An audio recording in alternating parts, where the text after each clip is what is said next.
Les ailes et les voyages de la Shakti. La rude famille de Mira était en fait un parfait terrain naturel. Rien qui vienne suggérer ou susciter des expériences imitatives, sauf un goût de la matière avec tout ce que le vent peut semer là, à moins que ce n'y soit déjà, mais tombé d'où. Ce vent-là est bien mystérieux, et il souffle de plus loin que l'Oural, sans parler des chromosomes. Et pourquoi ce petit champ-là, entre les serins du grand Turc et les théorèmes de Mathilde?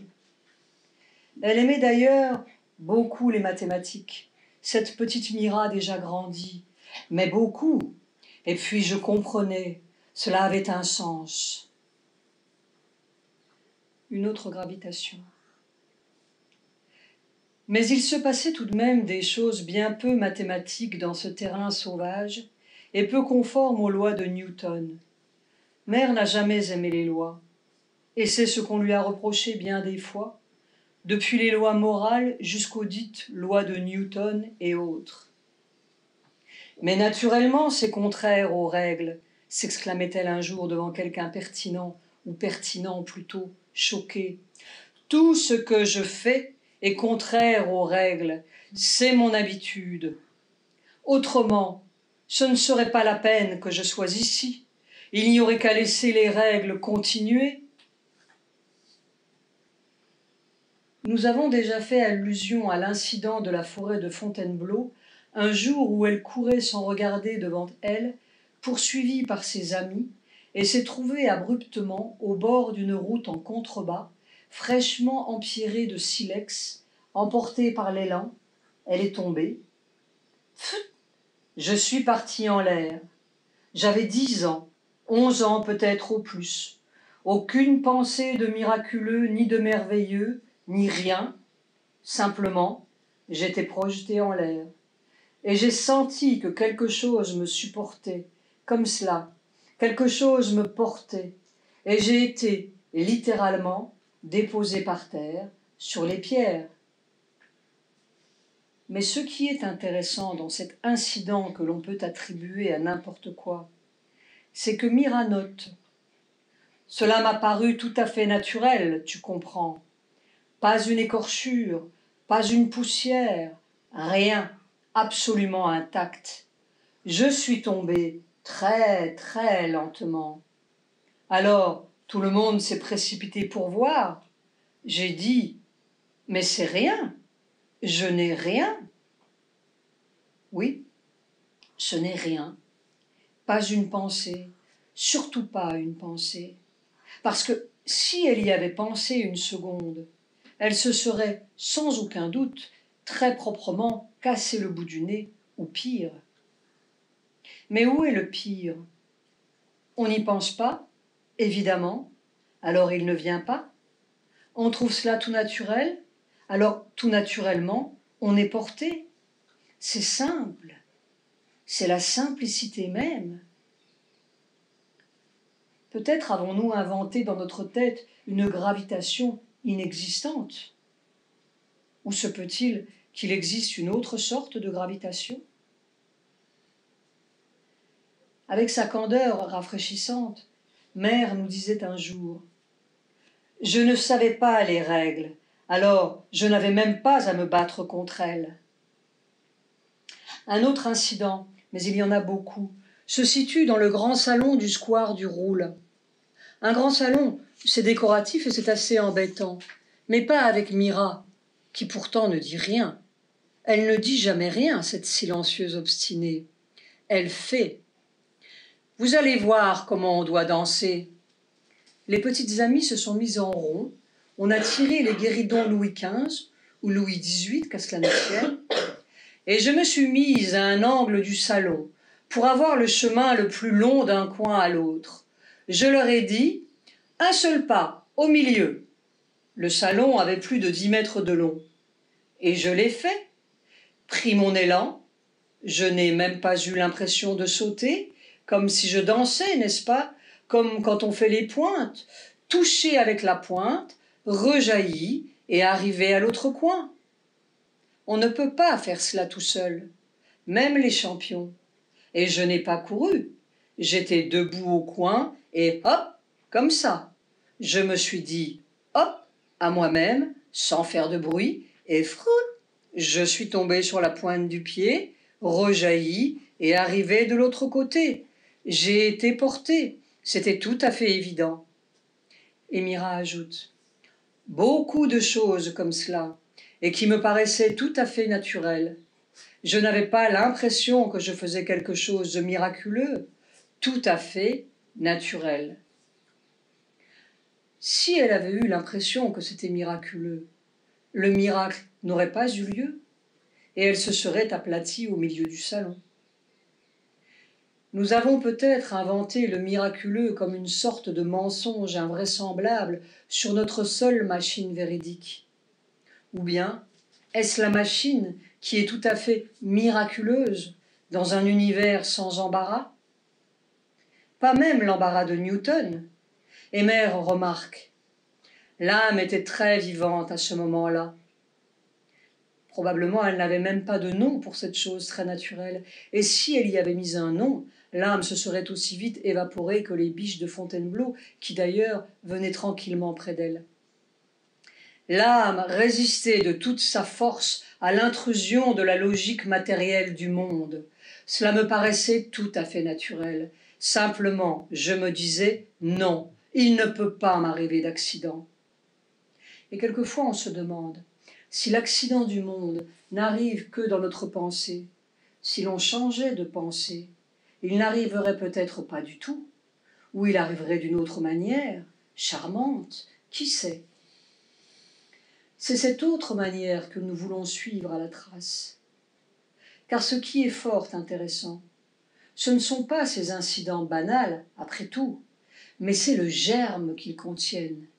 Et des années plus tard, ma foi, 75 ans plus tard, tout d'un coup, comme elle évoquait ses souvenirs aériens et dansants, Mère a remarqué l'étrange lien qui reliait cette impertinente non-gravitation à certains centres intérieurs qu'elle sentait déjà très bien vers le cœur, qui faisait une sorte de mouvement harmonieux, onduleux, comme un grand mouvement d'ailes. Ce même centre d'où elle tirait la Shakti quand elle voulait se débarrasser des colères de Matteo ou des rebuffades de Mathilde. La même vibration.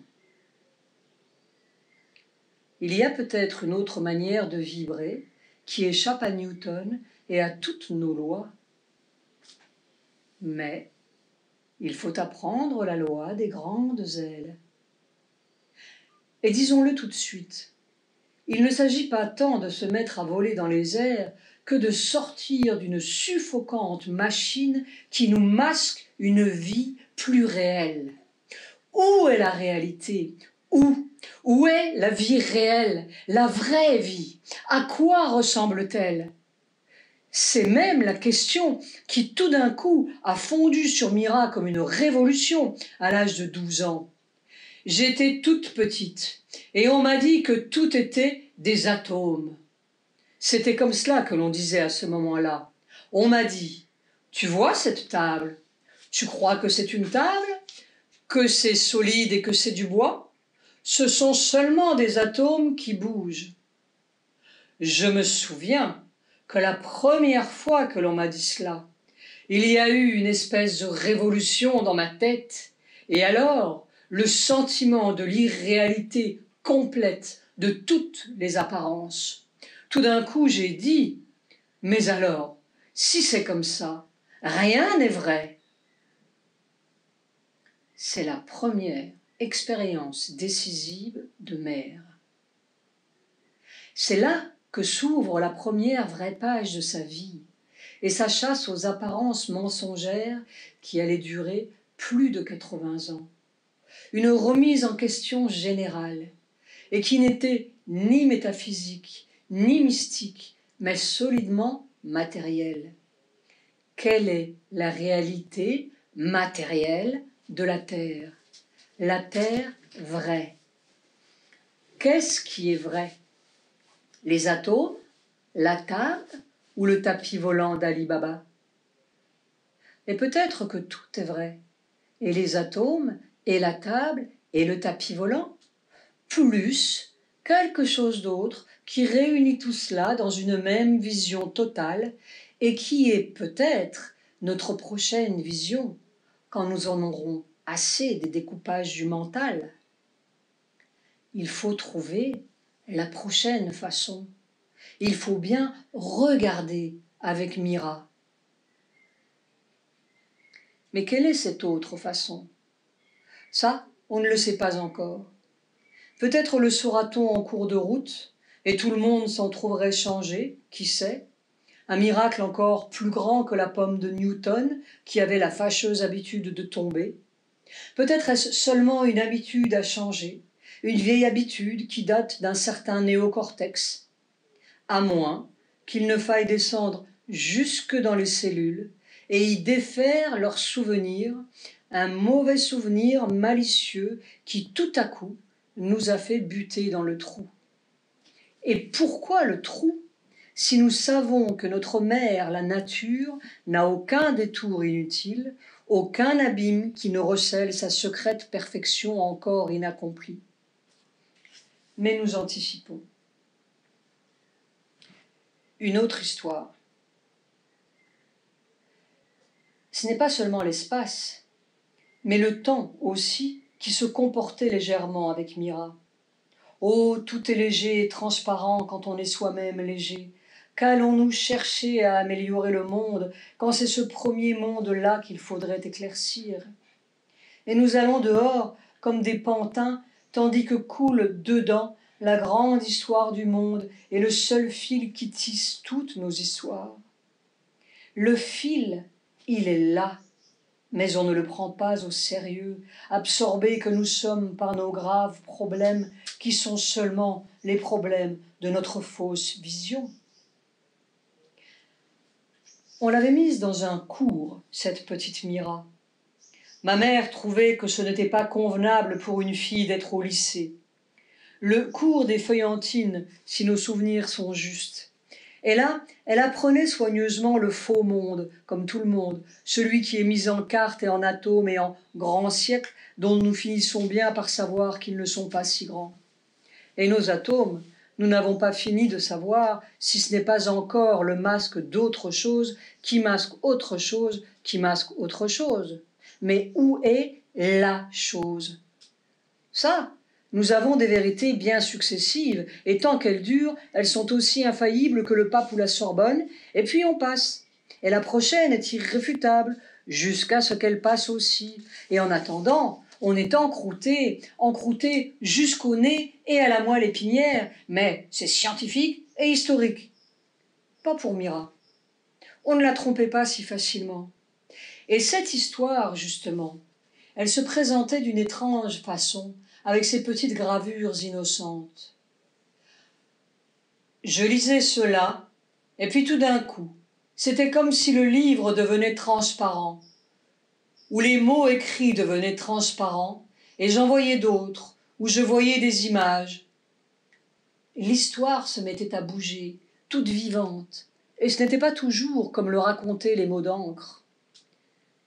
Mais il ne faudrait pas croire que Mira assistait à un phénomène. Nous ne savons pas où est le phénomène, vraiment, ni qui sont les phénomènes. Elle trouvait cela aussi naturel que de comprendre dans les bêtes, de sentir avec les fleurs et de voler sur les routes. Je ne savais pas du tout ce qui m'arrivait. Cela me paraissait tellement naturel que je pensais que tout le monde était comme cela. Mais j'étais très amie avec mon frère, et alors je lui disais « Tu vois, dans l'histoire, on raconte des bêtises, c'est comme cela. Ce n'est pas comme ça, c'est comme cela. » Et plusieurs fois, j'ai eu des corrections tout à fait exactes. Mais ce n'était pas seulement les livres, les êtres ou les animaux qui étaient transparents pour elle. Les lieux aussi se mettaient à bouger autrement, comme s'ils contenaient leur passé en même temps que leur présent. Et peut-être que tout est là en même temps, l'avenir aussi. Si c'était lui qu'on regardait, il pousserait plus vite. Et qui sait, casserait peut-être cette petite croûte présente, pas plus épaisse qu'une page d'histoire, et y faufilerait ses rayons d'or. Elle allait donc voir la nuit de Versailles avec ses amis. Et puis voilà le parc qui s'emplissait de lumière, c'est-à-dire que les lumières électriques avaient disparu, de lumières de toutes sortes, des torches, des falots, et puis des tas de gens qui se promenaient en costume Louis XIV. J'avais les yeux ouverts et je regardais cela et je me tenais à la balustrade pour être sûr de ne pas tomber, parce que je n'étais pas très sûr de moi, entre guillemets. Je voyais cela, puis je me vois là, toute une conversation avec des gens, c'est-à-dire que j'étais quelqu'un, je ne me souviens plus qui. Et il y avait ces deux frères sculpteurs, mère cherchait en vain à se souvenir des noms. Enfin, toutes sortes de gens étaient là, et je me suis vue là, parlant, disant des choses. Qui était donc ce moi? Même pour Mira, c'était un peu troublant. Mais rien d'étonnant. C'était quelque chose à étudier, jusqu'à plus ample détail. Le monde n'était pas une quantité fixe pour elle, dans un déroulement perpétuellement linéaire. Ça avait des bosses, des creux de tous les côtés, ou des profondeurs, et des fusées inattendues. C'est très amusant. D'ailleurs, ils tombaient en pluie, ces mois bizarres, et ils avaient tous les costumes possibles. Et puis les objets aussi étaient un peu particuliers. Ils ne restaient pas sagement enfermés dans leurs pierres ou leurs incrustations, et ils se mettaient à raconter leur histoire. Raconter, pas avec des mots, parce que les mots sont réservés pour les personnes savantes qui savent si bien le monde qu'ils l'ont mis tout en dictionnaire. Non, raconter, comme les ouistiti ou les pitons ou les chrysanthèmes, en langue de cailloux, qui bougent très bien, ce sont les savants qui l'ont dit, mais pas seulement avec des atomes, avec la conscience, qui est la conscience de tout le monde, parce qu'il n'y en a qu'une et pas deux. Et ces petits doigts qui caressent aujourd'hui une améthyste ou ce coffret d'Égypte se souviennent dans leurs cellules, comme l'autre se souvient dans ses atomes, car les objets aussi ont une mémoire, comme les lieux et les maisons, d'avoir déjà rencontré ce vieil ami.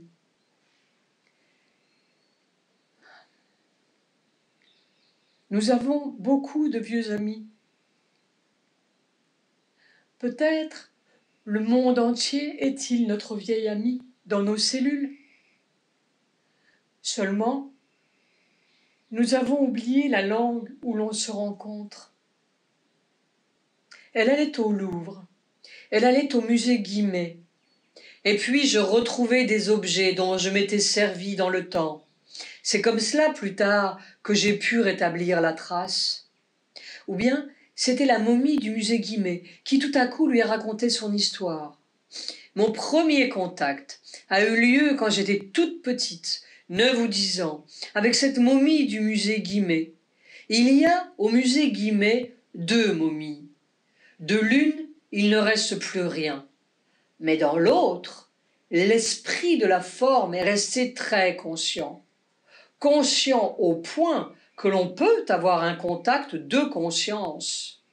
Et mère d'ajouter candidement: il est évident que quand un tas d'idiots viennent vous regarder avec des yeux ronds qui ne comprennent rien, en disant « Oh, il est comme ça, il est comme ceci », ça ne doit pas faire plaisir.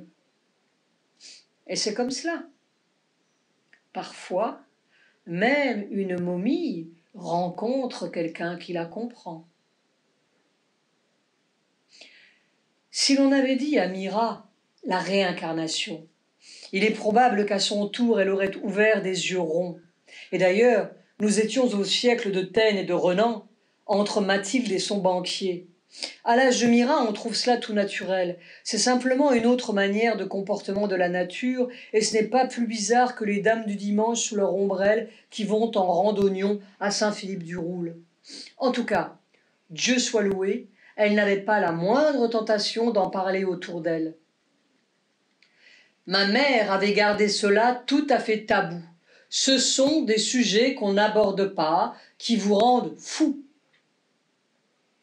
Ainsi, l'expérience a pu se dérouler spontanément, jusqu'au bout, sans entrave ni commentaire, comme un pétunia un peu farfelu au milieu des sages plates-bandes positivistes de ce bon siècle.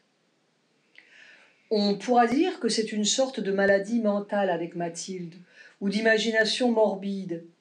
Et mère répondrait « qu'à cela ne tienne, ayez les imaginations qui vous font progresser ».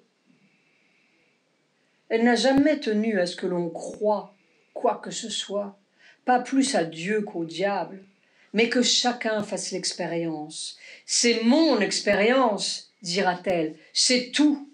Le but est un, et par-delà les sommets. Mais on peut atteindre à ce sommet chacun par son propre chemin, gravir sa propre montagne, non la montagne d'un autre. Notons bien qu'elle a dit « par-delà les sommets », elle qui était nourrie aux sciences exactes, et il y a là quelque chose qui résonne étrangement, comme le « par-delà les tombeaux » de Mira Ismaloun.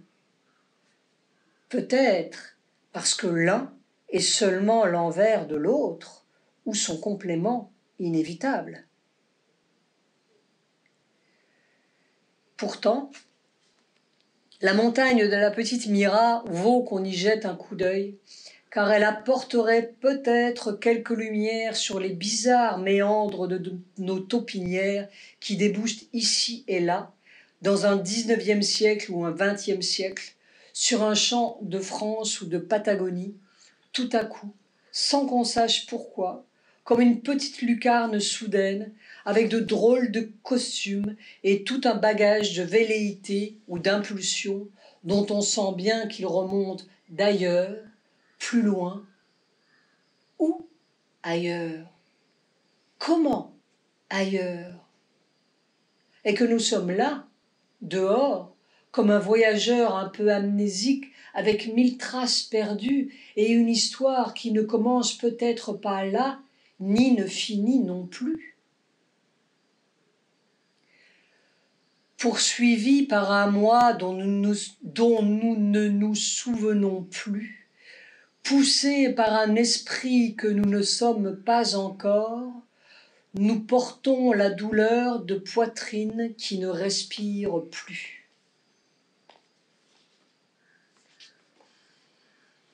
Mais l'expérience continue, chaotique, imprévue à souhait, n'importe où, à n'importe quel propos, devant un portrait de Clouet au château de Blois ou entre les pages d'un dictionnaire. C'était à Blois. Nous étions allés voir le musée, et je me suis arrêté tout d'un coup en face d'un tableau de, voyons qui était-ce, Coué, non, Clouet. Clouet, la princesse, une des princesses, et j'ai commencé à faire des réflexions à haute voix. Mais voyez cet individu, ce qu'il a fait de moi, comment il m'a arrangé, voyez, il a fait cela, mais ce n'est pas comme cela, c'était comme ça. Des détails. Et puis je me suis aperçue, je n'étais pas très consciente physiquement, qu'il y avait des gens autour de moi qui écoutaient. Alors je me suis ressaisie. Mais absolument, c'était moi. C'était mon portrait. C'était moi. Elle avait beaucoup de traces, cette mère, il faut bien le dire. Heureusement qu'elle n'est pas née en Chine, sinon il nous faudrait courir loin. Et d'ailleurs, qui sait, nous ne parlons que de cette planète, notre petite lucarne actuelle sur ce voyage humain.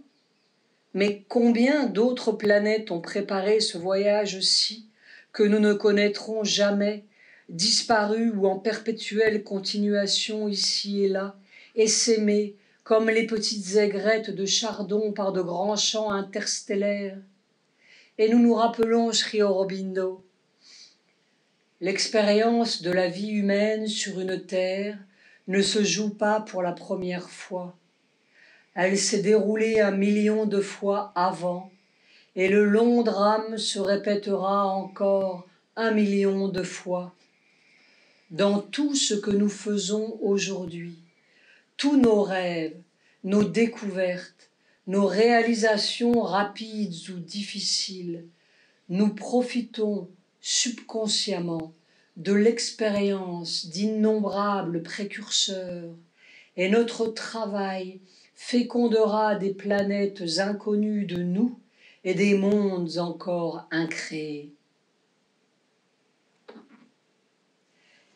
Mais c'est ce monde-ci que nous voudrions bien féconder un peu, en comprenant mieux le fonctionnement, c'est-à-dire en le vivant mieux, parce que c'est de cela dont il s'agit finalement.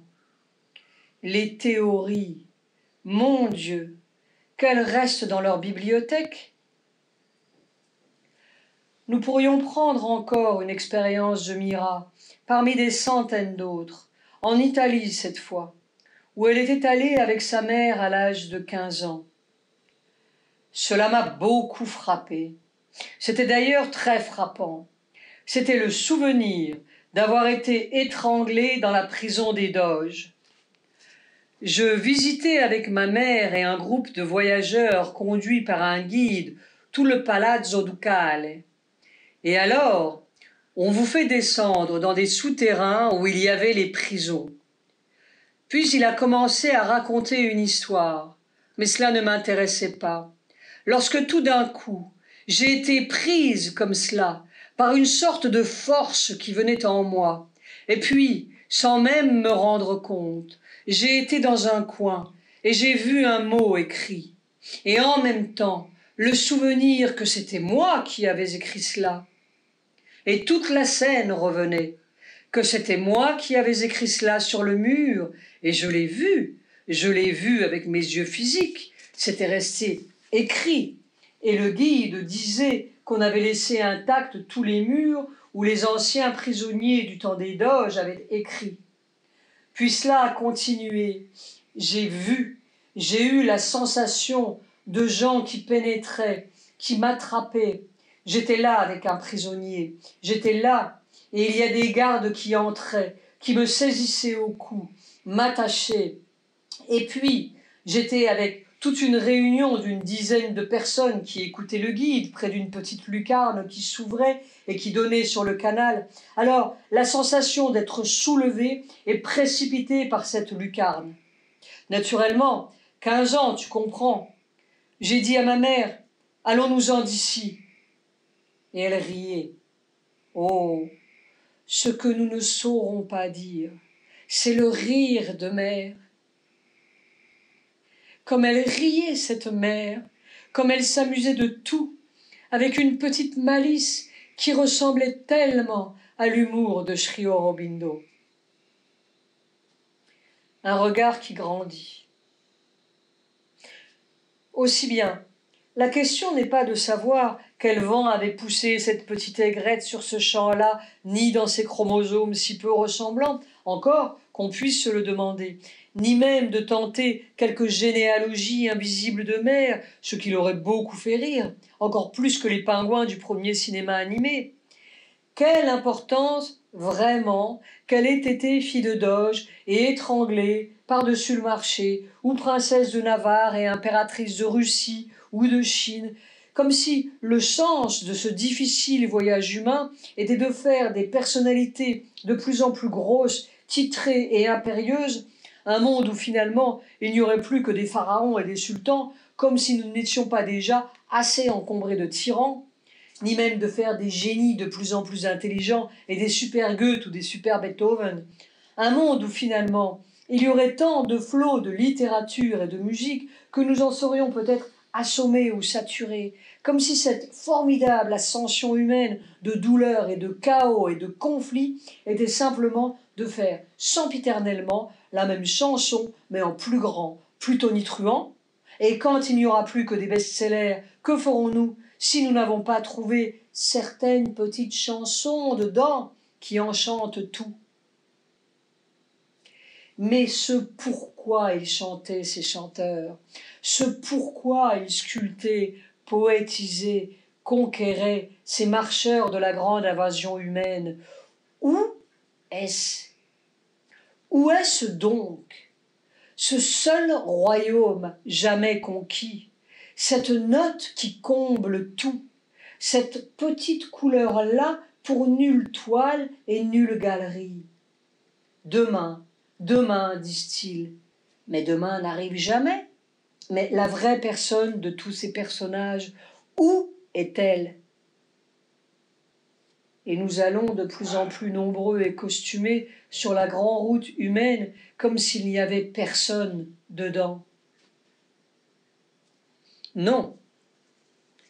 Ce que nous pourrions nous demander plus justement devant cette pluie de moi qui semblait jaillir de tous les coins sous les yeux tranquilles de la petite Mira, ce n'est pas qui ils étaient, nous avons tous vécu des milliers de fois, mais pourquoi ces milliers de fois et de noms et de misères que nous avons tous habités en peau blanche ou noire n'ont-ils pas été engloutis avec tout le reste dans la même ruée d'oubli? Qu'est-ce qui fait que ça reste, que c'est resté pour Mira ou pour quelques autres privilégiés? Qu'est-ce qui fait que ça vit encore et que ça vivra peut-être toujours? Quoi? Qu'est-ce qui confère cette petite vibration indestructible au geste d'un moment, à ce caillou dans nos mains, ce coin banal et ce parc d'un soir, et cette futilité 1000 fois vécue? La vie est si futile. Nous la croyons grande et toute dorée dans nos histoires, comme la cour du grand Mogol, mais la vie, c'est fait d'un millier de pas et de petits escaliers dans la tête et de trottoirs sous les pas qui ne conduisent nulle part vraiment, ou à une part si pareille ici qu'elle est comme là-bas, et on s'y retrouve ou ne s'y retrouve pas, comme si l'on n'avait jamais fait tous ces pas, jamais vu tous ces murs, jamais vécu toutes ces minutes. Qu'est-ce qui est? Qu'est-ce qui vit? Si c'est toujours, ou ce n'est pas. Si ça vit toujours, ou ce n'est pas une vie, mais une petite mécanique bien remontée qui se défait avec tout le reste. Non, la vie n'est pas grande, mais y sommes-nous? Une petite histoire nous a frappé plus que toutes les autres dans les 1000 mémoires de la petite Mira, justement par sa banalité détaillée, si l'on peut dire. En fait, ce n'était plus Mira, c'était mère déjà. Et elle venait de rencontrer le matin un jeune bébé d'1 an ou 2 peut-être, qui lui avait semblé très familier, sans savoir pourquoi. Familier par ses yeux, par un quelque chose qui pétillait là, au fond, avec une sorte de reconnaissance muette. Puis, l'après-midi, elle a eu une vision. J'étais dans un monument admirable, immense, si haut, mais tout nu. Il n'y avait rien, excepté un endroit où il y avait des peintures magnifiques. Alors là, j'ai reconnu les peintures de l'ancienne Égypte. Et je sortais de mes appartements. J'entrais dans une espèce de grand hall. Il y avait une sorte de gouttière tout autour des murs, par terre, qui courait pour ramasser l'eau. Et puis j'ai vu le petit, qui était à moitié nu, qui jouait là-dedans. Et j'étais très choquée. J'ai dit, c'est dégoûtant. Cet enfant est insupportable. Il est tout le temps à faire ce qu'il ne doit pas faire. Le précepteur est venu, je l'ai fait appeler. Je l'ai grondé. Comment? Vous laissez cet enfant jouer là-dedans? J'ai entendu les sons que je prononçais. Je savais ce que cela voulait dire, mais la traduction était en français, et les sons je ne m'en suis pas souvenu. Alors le précepteur a accouru vers moi tout de suite pour me dire, et je me suis réveillée sur sa réponse, je me suis éveillée sur sa réponse. Ainsi le veut Amenhotep. C'est comme cela que j'ai su son nom. Et qu'importe Amenhotep. Mais cette gouttière-là, elle est bien intrigante. Une gouttière qui dure 3500 ans, la 18e dynastie, avec un bébé dedans. Qu'est-ce qui fait durer même une gouttière? On pourrait dire, à la façon de Monsieur de la Palisse, pour se souvenir, il faut quelqu'un qui se souvienne. Et qu'est-ce qui se souvient, qui regarde? Une vieille habitude de regarder comme tous les jours, comme nos livres, nos pères, nos mères, nos cinémas pour des millions. Un regard tout fabriqué qui regarde seulement son tout petit désir, sa petite idée de la tête, sa sympathie ou son antipathie, des décors et des décors pour rien qui se jouent vraiment, ou une histoire si pareille à des millions d'autres que c'est comme n'importe qui regarde, en complet veston ou en péplum, à Carthage ou à Pantin, dans ce siècle qui pourrait être d'avant ou d'après Jésus le Christ, avec des différences et des trépidations. Mais ce pur regard, soudain, pour rien, comme un cri qui déchire tout ce décor, et déchire le cœur, et déchire ces millions de futilités, comme une béance, soudain, sur un formidable vide, qui est peut-être le premier quelque chose de toute une vie, ce quelque chose d'aigu, sans nom, sans visage, sans rien, comme un regard qui se regarde lui-même, comme un trou si douloureux qu'il est presque puissant, qu'il est peut-être enfin le premier balbutiement d'un être sans mots, sans pensée, sans rien qui sache ni qui comprenne, sa vibration pure, son cri dedans. C'est ça qui se souvient, comme si c'était le seul souvenir. Quand ça s'ouvre, tout est vu, comme pour l'éternité. Une gouttière ou une couleur du ciel, un visage, un petit chat qui court sur le mur, c'est tout pareil, parce que c'est la même chose qui regarde partout, en tout, dedans, dehors, ou qui se regarde partout. La chose, partout éclatée, partout vibrante, sans commencement, sans fin, sans siècle, sans temps, ça qui bouge partout et qui relie tout, hier et il y a 1000 ans, ce caillou et cette petite main distraite, ce lieu-ci, ce lieu-là, cette petite forme sous un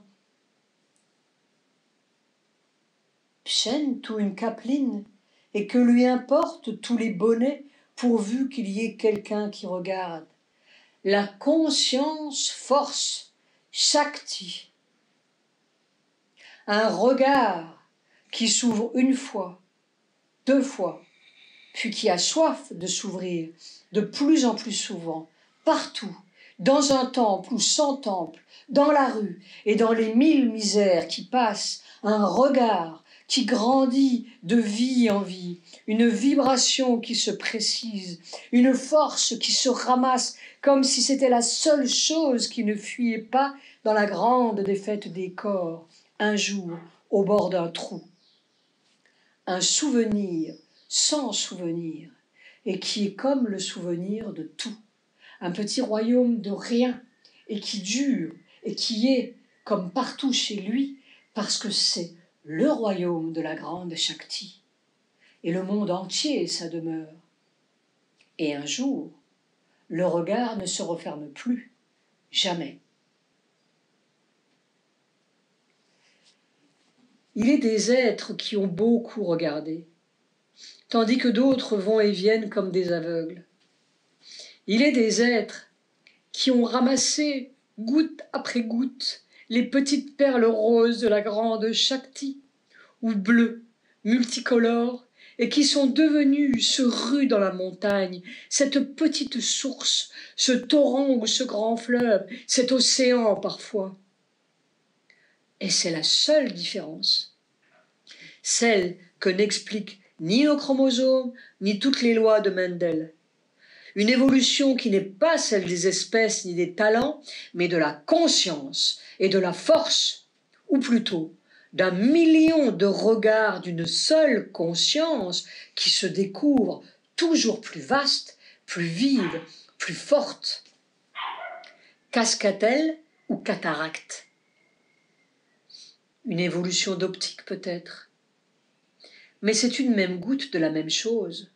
C'est le même grand fleuve qui voyage et voyage par les siècles et par nos petites misères, ou nos grandes, par nos philosophies, nos systèmes, nos religions, nos cages dorées ou noires par milliers, qui fait bouger tous ces hommes par millions, tous ces petits regards en bleu ou en noir d'un grand pays que nous ne connaissons pas vraiment et qui nous conduit lentement, sûrement, vers ce prochain moment de sa grande marche, ce soudain détour de nos peines, où tous nos petits écrans tomberont parce qu'ils ne seront plus nécessaires pour faire jaillir notre cri dans une cage.